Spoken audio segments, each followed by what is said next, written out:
میرے رسول پاک صلی اللہ تعالی علیہ وسلم ارشاد فرماتے ہیں، یہ حدیث امام بہقی نے لکھی ہے، حضور فرماتے ہیں کہ جب روزانہ سورج طلوع ہوتا ہے نا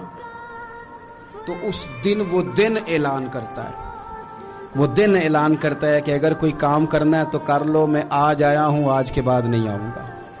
آج کا کام آج کر لو، میں کل نہیں آؤں گا۔ جو دن آج آیا ہے یہ قیامت تک بھائی دوبارہ نہیں آئے گا۔ جس کی آج تلاوت رہ گئی، جس کا آج درود پاک رہ گیا، جس نے آج سجدے نہ کیے معاذ اللہ رہ گئے اس کے، جس نے جو خیر کرنی تھی آج کے دن نہ کر سکا تو رہ گئی۔ حضرت عمر بن عبدالعزیز رحمۃ اللہ علیہ سے کسی نے کہا حضور یہ کام رہنے دے، کل کر لیجئے گا، تو فرمانے لگے جو کل کرنا ہے وہ پھر کب کروں گا؟ اس کام کو کل کر لوں گا تو جو کل کرنا ہے وہ کب کروں گا؟ امام شافعی رحمۃ اللہ علیہ فرمایا کرتے تھے کہ میں نے نا صوفیاء سے ایک بات سیکھی ہے جس نے مجھے زندگی میں بڑا نفع دیا ہے۔